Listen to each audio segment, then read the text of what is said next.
Hello students, welcome to lecture number 1 for unit number 5, uh, which is related to the pneumatics, components, control valves and circuits. So in this particular lecture, we will study about few introductory terminologies related to the pneumatics. So the material in this particular lecture is taken from this particular web source. These are IIT Madras notes. You can avail them on this link. And for a declaration is that this video is a part of a classroom teaching and having no commercial purpose. So the definition of pneumatics is that the branch of engineering science which deals with the study and behavior and application of a compressed air. So pneumatics can also be defined as a branch of fluid power technology that deals with the generation, transmission and control of power using pressurized air. Now instead of air, a nitrogen gas can be also used as a working medium in pneumatic system. So normally the pressure range in the pneumatic system is around 6 to 8 bar, and the pneumatic actuator uh, exerts or creates a force around 50 kilonewton. So the actuation methods of actuation in case of pneumatic control elements, that is pneumatic valves, may be a manual actuation, pneumatic pilot signal actuation or electrical signal actuation. So let us know few facts about pneumatic system is that you can say that it takes around 6 kilowatt of electrical energy to generate 0.75 kilowatt output of an air motor compressed air, and the totally it has efficiency only around 12%. In spite of all these in spite of this low efficiency, pneumatic arrangement are still very popular and they are used because of their certain advantages.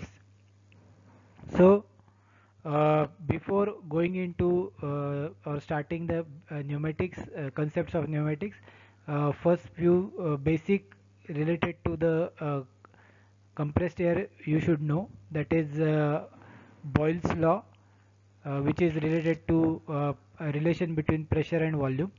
The Charles law, which is nothing but the relation between volume and temperature at constant pressure. Then Gay-Lussac's law, which is nothing but the relation between pressure and temperature at constant volume.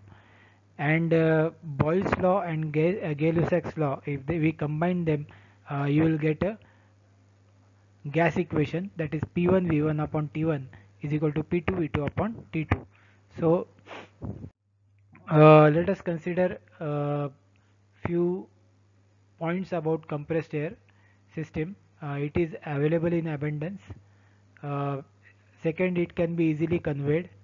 Okay, so but disadvantage is that it requires a few large or bulky system to handle. Then compressed air can be stored, but the disadvantage is that there are many accessories like dryer, uh, then boosters which are required uh, to take care of the health or to take care about the quality of compressed air. So compressed air need not to be returned to the atmosphere. It can be directly led to the atmosphere, but at the same time, because of because we can directly let the air to the atmosphere, we have a noisy operation. Okay, which is not desirable as a working environment condition. So compressed air is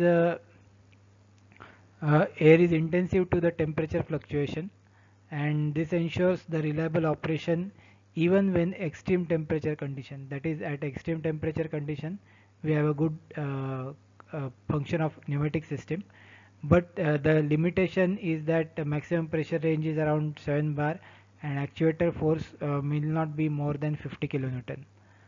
So the advantage is that it is clean source of energy, and especially important wherever the cleanliness is important, like the industries like food, pharmaceutical, textile and beverages. This particular compressed air system or pneumatic system is majorly used. Second is the disadvantage is that noisy operation that we already studied. So the operating elements for the compressed air operations are simple and inexpensive in construction, whereas the disadvantage is that the oil mist mixed with the air when lubricating equipment escapes with the exhaust to atmosphere. This causes some pollution of the air or exhaust air. So as we know that there is no lubricating medium in pneumatic system. Oil mist has to be mixed with the compressed air, because of which it creates oil mist air that has directly led to the atmosphere, may cause some damage to the atmosphere. So the compressed air systems are very fast and no speed limitations are there. Okay, the speed and forces are can be infinitively adjusted, and the tools and operating elements are overload proof. These are advantage. Okay, and straight line movements can be produced directly with the help of compressed air. So air is not a good lubricating medium. The problem is that this problem with the pneumatic system is that air is very bad conductor of heat, and it will cause excessive temperature rise in the vicinity of the pneumatic system.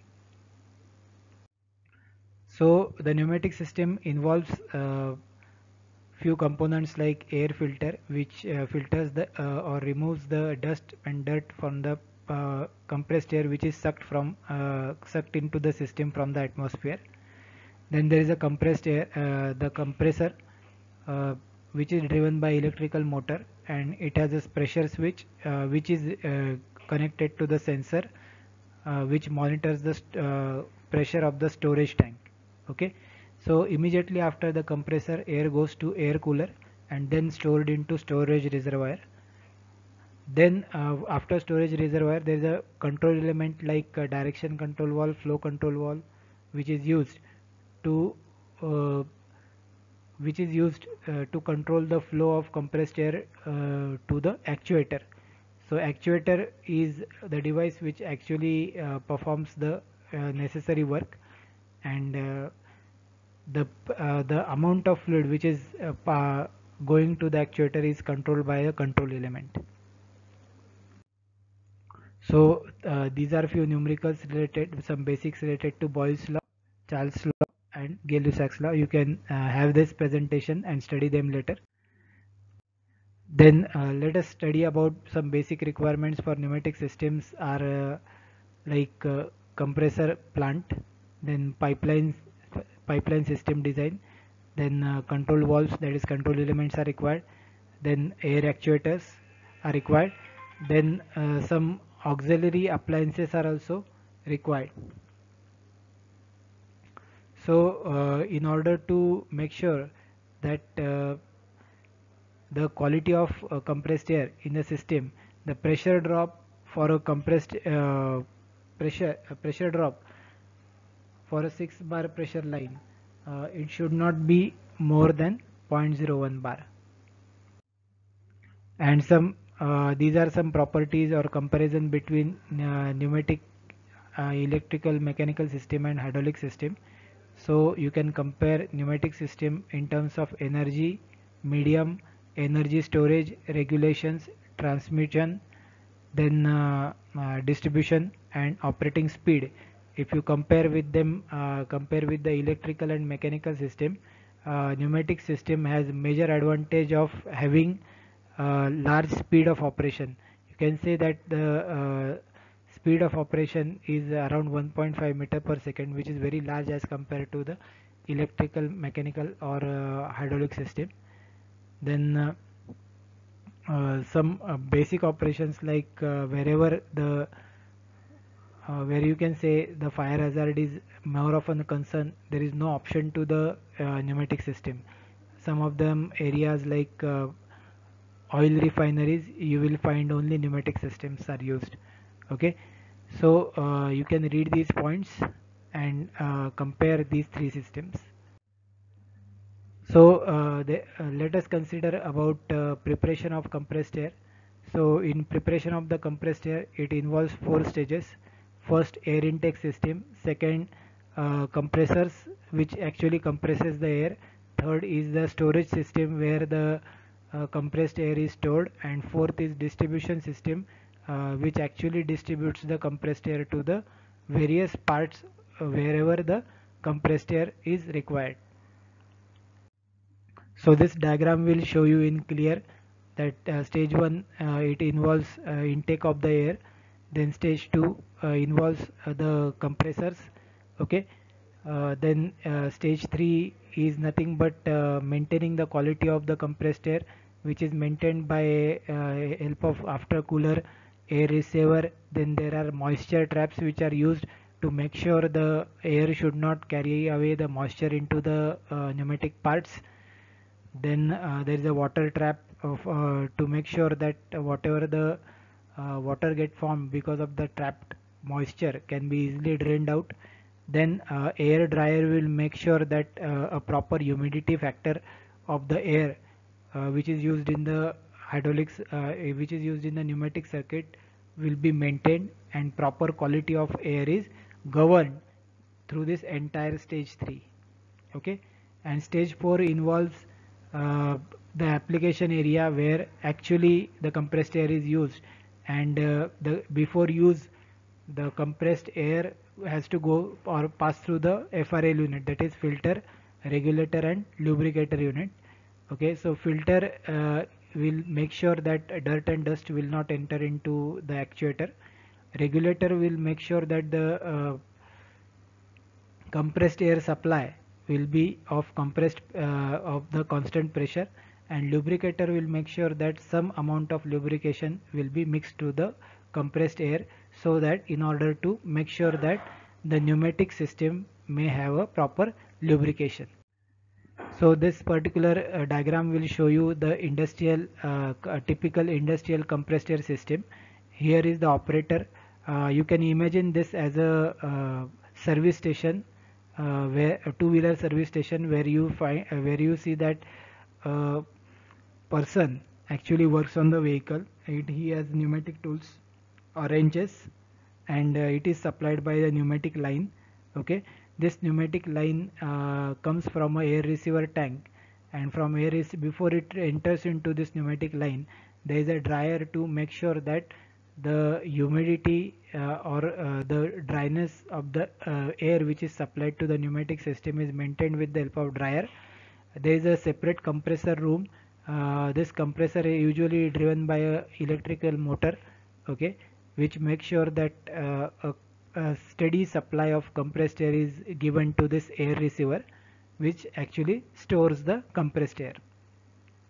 So this system you can easily see in service station. So there are some basic devices like air filters. The function of air filter is to make sure that dirt and dust and foreign particles should not enter into the pneumatic system uh, with the help of along with the compressed air, okay. So this is the symbol of a filter. Then air regulator makes sure that the compressed air supply which is given to the pneumatic system has to maintain certain pressure, okay. So that is maintained with the help of air regulator. And a lubricator again works on this particular device, or works on the Bernoulli's principle. So air has to pass through this constricted area, which will make sure that there is a low pressure region formation. Because of this low pressure region formation, the oil which is there in this cup will convert into form of mist and raise upwards, and along with the passing air or outlet, the air is lubricated, and then it will go to the actuator. So the symbol for lubricator is shown here. This is the combined symbol of combined symbol for FRL unit, and this is the diagram for FRL unit. So this is a typical air distribution system. This we also studied in previous slides, and there is a slope of 1 or 2 degree always in compressed air distribution system. So this completes some basic parts of the pneumatic system. In next few lectures, we will study about the compressors and some basic pneumatic circuits. Thank you.